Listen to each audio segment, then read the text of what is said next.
한 주간 우리 인생에 기근이 찾아왔다 하더라도 내 생각을 믿는 것이 아니라 하나님의 말씀, 하나님의 약속을 믿고 담대히 하나님을 신뢰하며 살아가셨기를 바랍니다. 인생의 기근이 찾아오는 것은 세상의 관점에서는, 세상 사람의 관점에서는 괴로운 일이고 피하고 싶은 일이지만 하나님께 속한 사람의 관점에서는 나의 시선이 이 땅에서 천국으로 옮겨가게 하시는 하나님의 은혜의 시간이고, 또 하나님을 더 깊이 체험하고 믿음이 장성해지게 하시는 은혜의 시간입니다. 지난주 말씀드린 대로 내가 살아가는 인생의 목적이 무엇이냐에 따라 우리의 인생의 기근은 빨리 통과될 수도 있고 오랜 시간 빙빙 돌을 수도 있습니다. 오늘 우리는 이삭의 인생 한 파트에서 우리의 가치관, 또 우리의 시선과 하나님의 시선이 얼마나 많은 차이를 가지고 있는지를 보게 될 것입니다. 부디 이 사실을 보는 눈이 뜨여서 그래서 우리의 인생의 목적이 하나님의 목적과 일치하는 날이 빨리 올 수 있기를 축원합니다. 본문을 읽는데요. 먼저 창세기 26장 12절에서 22절까지만 읽도록 하겠습니다. 창세기 26장 12절에서 22절입니다. 함께 읽겠습니다. 이삭이 그 땅에서 농사하여 그 해에 100배나 얻었고 여호와께서 복을 주심으로 그 사람이 창대하고 왕성하여 마침내 거부가 되어 양과 소가 떼를 이루고 종이 심이 많음으로 블레셋 사람이 그를 시기하여 그 아버지 아브람 때에 그 아버지의 종들이 판 모든 우물을 막고 흙으로 메웠더라. 아비멜렉이 이삭에게 이르되 내가 우리보다 크게 강성한즉 우리를 떠나라. 이삭이 그곳을 떠나 그랄 골짜기에 장막을 치고 거기 거류하며 그 아버지 아브람 때에 팠던 우물들을 다시 팠으니 이는 아브람이 죽은 후에 블레셋 사람이 그 우물들을 메웠음이라. 이삭이 그 우물들의 이름을 그의 아버지가 부르던 이름으로 불렀더라. 이삭의 종들이 골짜기를 파서 샘 근원을 얻었더니 그랄 목자들이 이삭의 목자와 다투어 이르되 이 물은 우리의 것이라 하매 이삭이 그 다툼으로 말미암아 그 우물 이름을 에색이라 하였으며 또 다른 우물을 팠더니 그들이 또 다툼으로 그 이름을 시나라 하였으며 이삭이 거기서 옮겨 다른 우물을 팠더니 그들이 다투지 아니하였으므로 그 이름을 르호봇이라 하여 이르되 이제는 여호와께서 우리를 위하여 넓게 하셨으니 이 땅에서 우리가 번성하리로다 하였더라. 아멘. 자, 우리가 방금 읽은 이 본문 보면 이삭이 농사를 지었고 그 해에 100배나 되는 결실을 얻었다 하는 사실을 기록하고 있습니다. 그리고 여호와 하나님께서 복을 주심으로 이삭이 창대하고 왕성하여 마침내 거부가 되었다라고 하죠. 양과 소가 떼를 이루고 종들도 심히 많아졌다라고 합니다. 부러우세요? 아이고 나도 이렇게 됐으면 좋겠다. 부러우십니까? 세상의 관점으로 보면 사람들이 원하는 풍요의 복을 받은 것입니다. 이삭이 그렇죠? 또한 성경에도 여호와께서 복을 주심으로 이렇게 되었다라고 하니까 의심할 바 없이 이삭이 부유하게 된 것은 축복으로 보입니다. 근데 정말 성경이 말씀하시려는 축복이 그 축복일까요?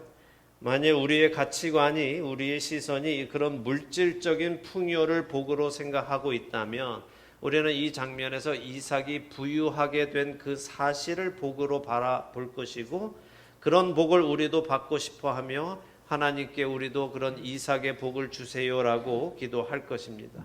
그래서 제가 말씀드리는 거예요. 우리의 시선과 하나님의 시선에는 차이가 있다는 말씀을 드리는 것입니다. 하나님이 말씀하시는 복하고 우리가 생각하는 복에는 차이가 있다는 말씀입니다. 우리가 하나님께 구하는 복이 하나님께서 생각하시는 복이 아니라 우리가 생각하는 복이라면 자신이 복받았다라고 생각하는 사람은 드물 거예요. 왜 그래요? 경제적으로 힘들게 사는 사람은 자신은 복받은 사람이라고 생각하지 않을 것 아닙니까? 만약에 우리가 생각하는 복이 물질적인 풍요를 약속하는 것이라면 가난하게 사는 사람은 하나님께 복받지 못한 것이 되지 않습니까? 물질적인 풍요는커녕 물질적인 부족으로 늘 걱정하는 사람이라면 왜 하나님이 나는 복을 주지 않으시나 하는 불평 섞인 마음으로 신앙생활을 해나가지 않겠습니까? 하나님이 말씀하시는 복은 무엇입니까? 물질적인 풍요가 아니라 하나님을 아는 것이에요. 하나님 안에 들어가는 것입니다. 하나님이 나의 하나님이 되시는 것이 하나님이 주시고 싶어 하는 복입니다. 그것이 참된 복이에요. 이 복을 얻게 되면 그 다음의 상황은 우리에게 크게 문제되지 않습니다. 물질에 있고 없음은 불편할 수는 있지만 그것이 내가 복을 받지 못한 사람이 되는 것은 아니라는 말씀이에요. 자, 오늘 말씀을 살펴보며 참된 복이 무엇인지 알게 되는 은혜가 있기를 바랍니다. 자, 이삭 역시 아버지처럼 기근이 들자 애굽으로 가려고 가나안 땅 끝자리에 있는 그랄까지 갔습니다. 근데 하나님께서 그에게 나타나셔서는 애굽으로 가지 마라라고 하셨죠.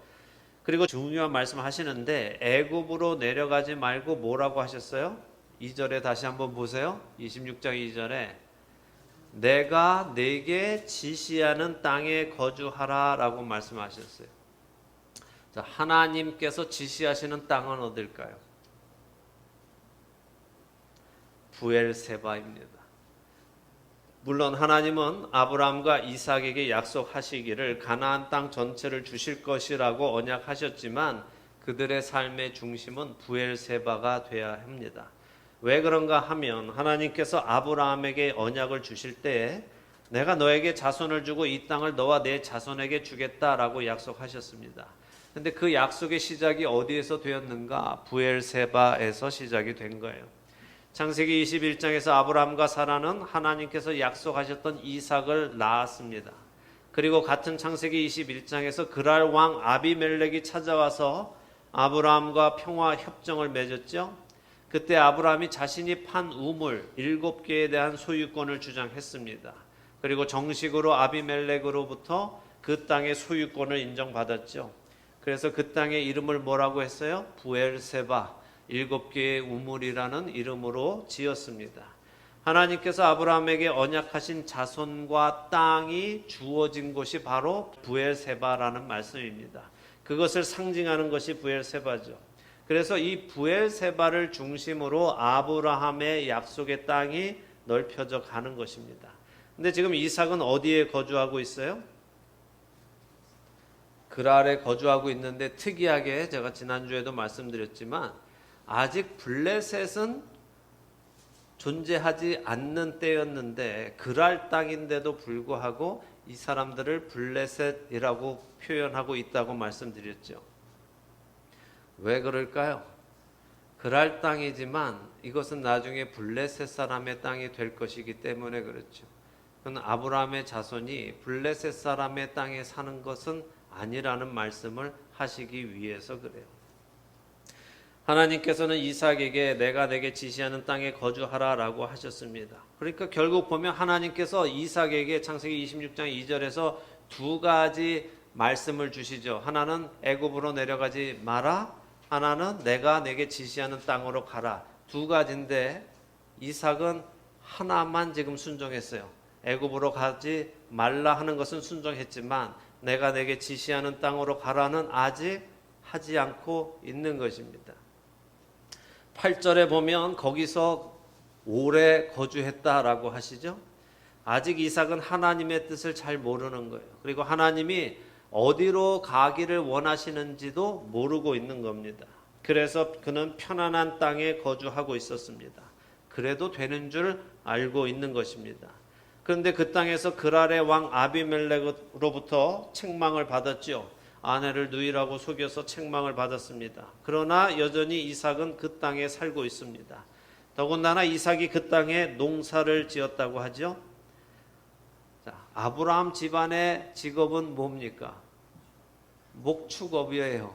목자예요. 근데 그가 자신의 집안의 유업이 아닌 농사를 지었단 말이에요. 자기 메이저가 아닌 일을 했단 말입니다.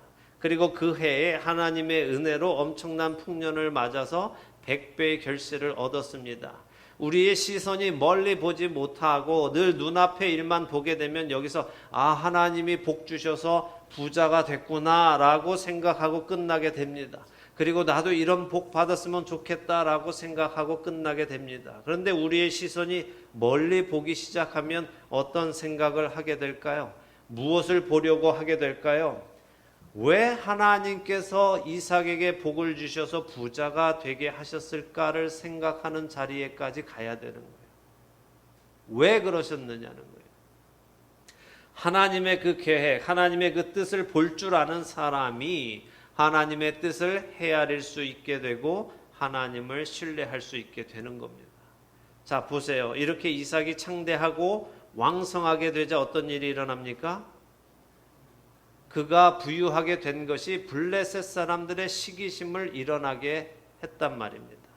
그래서 이삭의 아버지 아브라함 때에 아브라함의 종들이 판 모든 우물을 막고 흙으로 메웠다라고 합니다.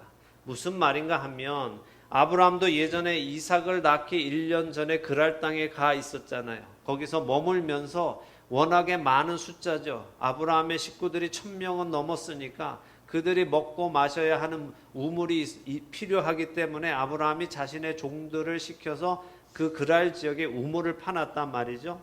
근데 이삭도 역시 거기에 와서 아버지가 팠던 그 우물에서 물을 건지면서 자기의 식구들을 먹여 살리고 있었습니다.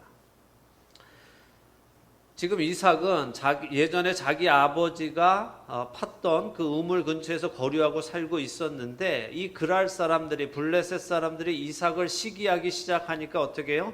아브라함이 팠던 그 우물들을 다 와서 흙으로 다시 메웠다는 거예요. 무슨 의미입니까? 여기 우리 땅이고 우리 물이니까 우리 마음대로 하겠다 이거죠. 이삭 너 우리 땅에서 먹고 살 생각하지 말라 하는 거예요.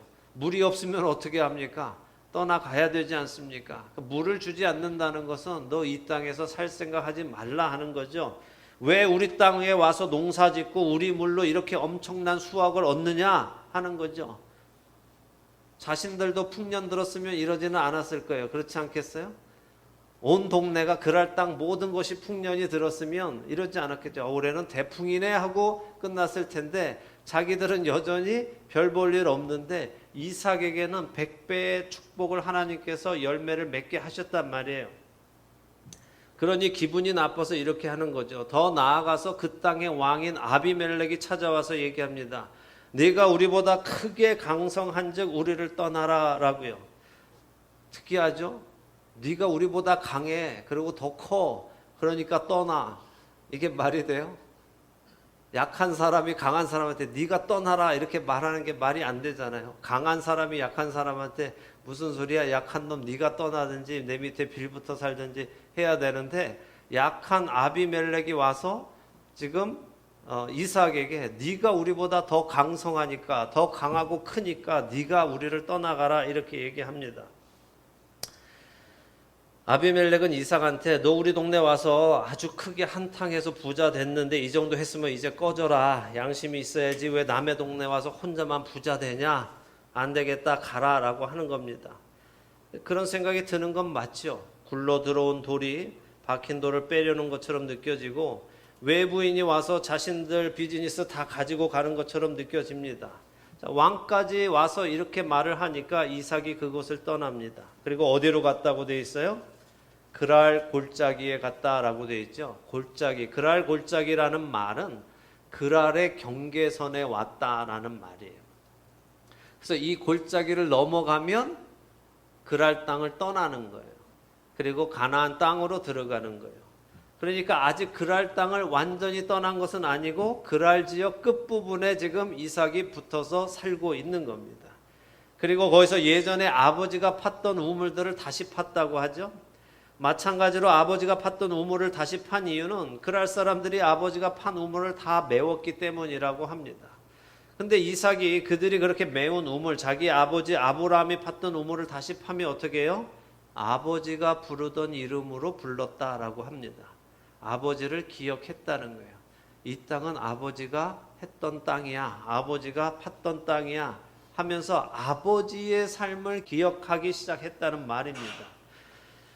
자, 이거 다 우리 아버지가 판 건데 이 나쁜 놈들이 우리 아버지 소유의 우물을 자기들 마음대로 다 이렇게 했네라는 생각을 했습니다. 또 동시에 우리 아버지는 어떻게 이 동네 와서 이렇게 다 우물을 파고 살 수 있었을까라는 생각도 했겠죠. 나는 쫓겨나는 신세인데 왜 우리 아버지는 괜찮았을까라는 생각도 하기 시작했습니다. 사실 아비멜렉의 말처럼 그랄 사람보다 더 강성한 것은 이삭입니다. 그런데 이삭은 자신이 강한 것을 모르고 있어요. 그는 자신에게 힘 주시는 분이 하나님이시라는 사실을 깨닫지 못하고 있었던 것입니다. 이삭 자신은 내성적이고 조용한 성격이었던 것 같아요. 그도 아버지 닮아서 겁이 좀 있죠. 그래서 아내를 누이라고 속였습니다. 그렇기에 이 우물들의 소유권이 내 아버지에게 있고 그 소유권이 나에게 상속되었다라는 것을 그는 주장하지 못했습니다. 더 나아가서 19절에 보니까 이삭의 종들이 골짜기를 팠는데 샘의 근원을 찾았다라고 했습니다. 샘의 근원이라는 말은 생수, 살아있는 물이라는 말이기도 하고 그 지역에 있는 모든 우물로 가는 물의 근원이라는 거예요. 그러니까 정말 중요한 것을 찾았죠. 이제는 물 걱정 안 해도 되는 것입니다. 그런데 그랄 목자들이 와서 시비를 걸었다고 합니다. 자기들 것이다 라고 하면서 뺏어갔죠. 많은 사람들이 이삭의 모습을 보면서 이삭은 참 온유한 사람이다 이렇게 설명을 합니다. 왜요? 그는 온유한 사람이고 착한 사람이어서 남들과 다툼을 하지 않았다 이렇게 해석합니다. 그래서 여기서 우물 파고 그랄 사람들이 와서 이거 우리 거야 그러면 가져가 하고 또 저희 가서 또 파고 또 그랄 사람들이 와서 이거 우리 거야 그러면 가져가 해서 계속 이렇게 그냥 다투지 않고 준 것이 이삭이 온유하고 선한 사람이어서 그랬다라고 말합니다. 근데 그거는 이삭이 여기에서 판 우물의 이름을 보면 이삭이 전혀 그런 사람이 아니라는 것을 우리는 알 수 있습니다. 이삭은 샘 근원을 포기하면서 그 우물 이름을 뭐라고 지었다고 해요? 에색이라고 졌다고 하죠.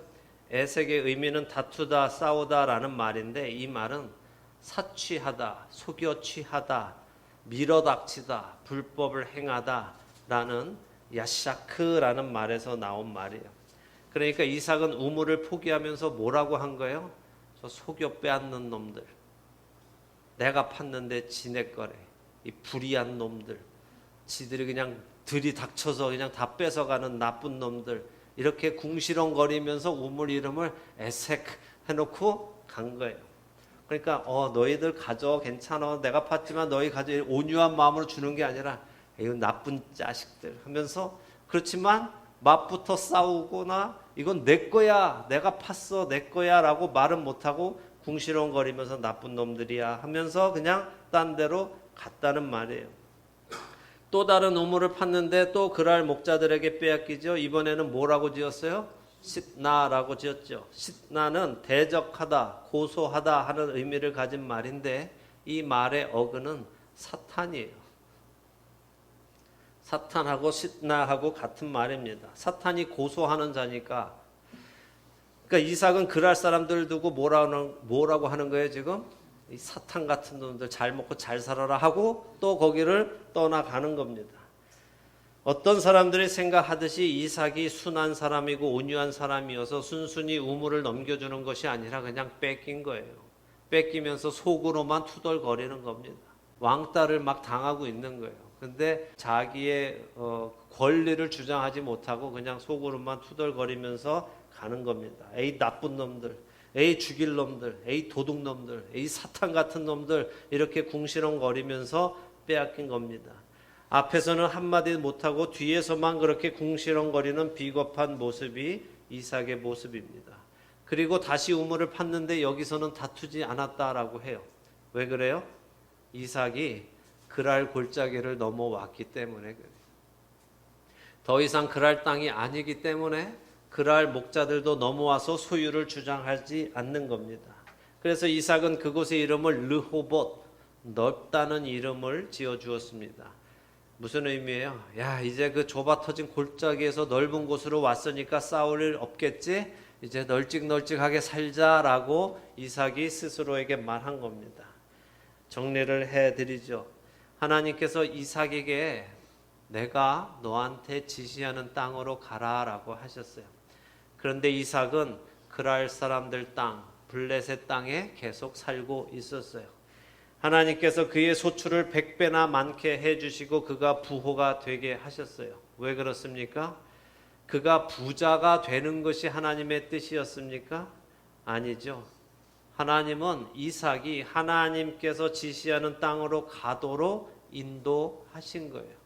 그 과정 속에서 이삭의 농사에 100배나 되는 열매가 맺게 하시는 것이 필요했던 거예요. 이삭이 부유해져야 그 지역의 사람들이 이삭을 시기하기 시작하고 이삭을 내쫓아야 이삭이 그 땅을 떠나서 하나님이 지시하는 땅으로 가기 때문에 그렇습니다. 그것을 모르는 이삭은 가다가 머물고 계속 그 그랄 골짜기에서 벗어나지 않으려고 여기 파고 저기 파고 어떻게든 그랄 땅 안에서 살려고 하고 있었던 거예요. 하나님께서 분명히 내가 너와 함께 할 것이다 라고 하셨지만 아직 이삭은 그것을 알지 못하고 있는 겁니다. 그렇게 이삭이 그랄 골짜기를 벗어나지 않으려고 여기 가서 파고 저기 가서 팔 때마다 그랄 사람들이 쫓아와서는 또 쫓아내고 또 쫓아낸 것입니다. 결국 이삭이 그랄 땅을 벗어나자 그들은 쫓아오지 않습니다. 이삭은 자신의 뜻은 아니었지만 그랄을 벗어나게 된 거예요. 이제 23절에서 25절을 읽겠습니다. 이삭이 거기서부터 부엘세바로 올라갔더니 그 밤에 여호와께서 그에게 나타나 이르시되 나는 내 아버지 아브라함의 하나님이니 두려워하지 말라. 내 종 아브라함을 위하여 내가 너와 함께 있어 내게 복을 주어 내 자손이 번성하게 하리라 하신지라. 이삭이 그곳에 제단을 쌓고 여호와의 이름을 부르며 거기 장막을 쳤더니 이삭의 종들이 거기서도 우물을 팠더라. 아멘. 자, 이렇게 그랄을 벗어난 이삭, 그는 거기서부터 부엘세바로 올라가는 거예요. 아버지가 죽기까지 살았던 부엘세바, 자신도 이번에 기근이 오기 전까지 살고 있었던 그 부엘세바, 다시 말해 그는 원점으로 돌아온 것입니다. 하나님께서 지시하신 그 땅으로 돌아오게 된 것입니다. 그랬더니 그날 밤에 하나님께서 이삭에게 나타나세요. 그리고는 말씀하십니다. 나는 내 아버지 아브라함의 하나님이다.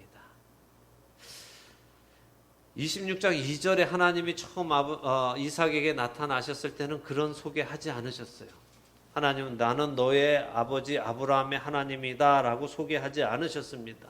근데 지금은 그렇게 자신을 소개하십니다. 나는 너의 아버지 아브라함의 하나님이야 라고 소개하십니다. 왜 그러실까요? 하나님께서 이렇게 자신을 소개하시는 이유가 이어서 나오는데 뭐라고 하세요? 두려워하지 말라. 두려워하지 말라. 나는 너 아버지 아브라함의 하나님이야. 그러니까 두려워하지 마. 무슨 말이에요? 내가 너 아버지를 지켰던 것을 네가 알잖아. 네 아버지가 175세까지 안전하게 살다가 조상들에게로 돌아간 것을 네가 알잖아. 네가 이번에 아버지가 팠던 우물을 다시 따라오면서 다시 파면서 그 아버지의 걸음마다 내가 너 아버지와 함께 있었던 것을 네가 알고 있잖아. 그러니까 두려워하지 마라고 말씀하시는 거예요. 그리고 내 종 아브라함을 위하여 내가 너와 함께 있어 내게 복을 주어 내 자손이 번성하게 하리라 라고 말씀하십니다. 이삭은 그랄에서 이곳 부엘세바로 오며 아버지가 팠던 우물들을 다시 파면서 왔습니다. 그리고 아버지가 이름 지었던 그 이름들을 불렀습니다. 그리고 하나님께서 나타나셔서 말씀하세요. 나는 너의 아버지 아브라함의 하나님이니 두려워하지 말라. 이삭아, 너 지금 그랄에서부터 내 아버지의 여정의 길을 하나하나 따라서 여기 부엘세바까지 왔잖니? 너 두려워서 그랄 목자들과 다투지도 못하고 우물 달라는 대로 다 주고 왔잖니? 그러나 네 아버지를 지킨 자가 바로 나야. 네 아버지가 이 가나안 땅에서 살 수 있도록 지켜준 자가 바로 나 하나님이야. 내가 네 아버지의 하나님이다. 내가 네 아버지를 지킨 것처럼 너도 지킬 거야. 내가 너와 함께 할 거야. 그러니까 두려워하지 마. 세상은 너를 어떻게 할 수 없다. 그들의 힘이 세 보여도 그들은 너를 건드릴 수 없다. 내가 너와 함께 할 것이기 때문이다. 내가 너와 함께 있어서 너의 자손이 번성하게 할 것이다. 그러니 나를 믿어라 라고 말씀하시는 거예요. 근데 여기 하나님께서 중요한 표현을 하시죠. 내가 내게 복을 주어 이렇게 하셨어요. 우리가 이삭이 갑부가 된 것이 복이라고 생각한다면 여기서 우리는 하나님이 이삭을 더 큰 갑부가 되게 하시겠다는 말로 이해하지 않겠습니까? 그런데 그 말씀이 아닌 것을 우리는 알지요. 만일 그렇게 많은 재물이 생기는 것이 복이라면 이미 이삭은 복을 받았지 않습니까? 그런데 하나님은 여전히 내가 너에게 복을 주겠다라고 말씀하고 계시는 거죠. 하나님이 말씀하시는 복은 무엇입니까? 처음에 말씀드린 대로 하나님을 아는 것이고 하나님을 경험하는 것이고 하나님 안에 들어가는 것이고 하나님을 신뢰하게 되는 것이고 결국 하나님이 나의 하나님이 되시는 거예요. 하나님은 언제나 그곳에 계십니다. 그분은 온 우주의 주인이십니다. 근데 그 하나님이 나의 하나님이 되는 것은 특별한 결단을 통해서만 가능한 거예요. 그 하나님이 계시는데 그 하나님이 나의 하나님이 되시지 않는다면 그분은 나의 심판주만 되실 겁니다. 그러나 그분이 나의 하나님이 되신다면 나는 그분의 자녀가 되는 겁니다. 하나님께서는 이삭에게 그 복을 주신 것이고 이제 그 복을 주실 것이라는 말씀입니다. 오늘 읽은 창세기 26장 시작으로 다시 가보시기 바랍니다. 하나님께서 이삭에게 처음 나타나신 그 장면입니다. 2절에서 4절 우리가 읽어보겠습니다. 여호와께서 이삭에게 나타나 이르시되 애굽으로 내려가지 말고 내가 내게 지시하는 땅에 거주하라. 이 땅에 거류하면 내가 너와 함께 있어 내게 복을 주고 내가 이 모든 땅을 너와 내 자손에게 주리라. 내가 내 아버지 아브라함에게 맹세한 것을 이루어 내 자손을 하늘의 별과 같이 번성하게 하며 이 모든 땅을 내 자손에게 주리니 내 자손으로 말미암아 천하 만민이 복을 받으리라. 아멘. 이삭도 복을 받고 천하 만민도 복을 받는다고 하세요. 그 복이 뭐라고요? 하나님을 알고 하나님을 경험하고 하나님 안에 들어가 하나님을 신뢰하며 하나님이 나의 하나님이 되시는 것이 복이라는 말씀이고 하나님께서 그렇게 하시겠다는 말씀이에요. 하나님은 이렇게 이삭을 빚어가십니다. 아직 하나님을 잘 모르던 이삭으로 하나님을 알게 하십니다. 특별히 이삭은 복이 있습니다. 왜냐하면 이삭은 자기 아버지와 함께 하신 하나님을 75년간 보았기 때문이에요. 자기 아버지를 택해서 저 멀리 갈대아 우르에서부터 아무도 아는 사람 하나도 없는 이 가나안 땅에 와서 살게 하시면서도 그 아버지를 죽을 때까지 지키신 하나님을 이삭은 곁에서 볼 수 있었기 때문에 이삭은 복이 있는 사람이고 하나님을 더욱 빨리 받아들일 수 있었습니다. 아버지 아브라함보다 훨씬 빨리 하나님을 인정하게 되었습니다. 이렇게 하나님을 경험한 이삭은 그곳에 제단을 쌓고 하나님의 이름을 부르고 거기에 장막을 쳤다라고 말씀하시죠. 하나님의 이름을 불렀다는 것은 하나님이 나의 하나님이 되셨다는 의미입니다. 그곳에서 이삭은 하나님을 자신의 하나님으로 받아들이고 하나님과 함께 그곳에서 동행하기 시작한 것입니다. 이어지는 26절부터 33절의 이야기는 이렇게 하나님을 경험한 이삭의 변화된 모습을 보여줍니다. 여러분이 읽어보시면 그의 변화된 모습에 놀라게 되실 것입니다. 이렇게 이삭은 아주 적은 분량으로 기록이 되어 있지만 하나님을 하나님으로 인정하게 되었습니다. 인생의 기근은 어려움이 아니라 하나님을 만나는 기회입니다. 인생의 풍요는 그냥 만족함을 얻는 것이 아니라 역시 하나님을 만나는 기회인 것입니다. 우리가 알거니와 하나님을 사랑하는 자 곧 그의 뜻대로 부르심을 입은 자들에게는 모든 것이 합력하여 선을 이루느니라 라고 로마서 8장 28절은 말씀하십니다. 꼭 기억하셔야 되는 말씀이 뭐라고요? 하나님이 사랑하는 자입니까? 아니면 하나님을 사랑하는 자입니까? 하나님은 모든 사람을 사랑하십니다. 모든 사람을 사랑하시기 때문에 모든 사람에게 모든 것을 합력하여 선을 이루지는 않으십니다. 하나님을 사랑하는 자들에게 모든 것이 합력하여 선을 이룹니다. 말씀을 분명히 읽으시고 하나님을 사랑하시는 자가 되어서 모든 것이 합력하여 선을 이루도록 하시기 바랍니다. 기근에 울고 풍년에 웃고 하는 사람들이 아니라 기근에도 풍년에도 그 너머에 계시는 주님을 찾고 만나는 참된 복을 받는 우리가 되기를 예수 그리스도의 이름으로 축원합니다. 아멘.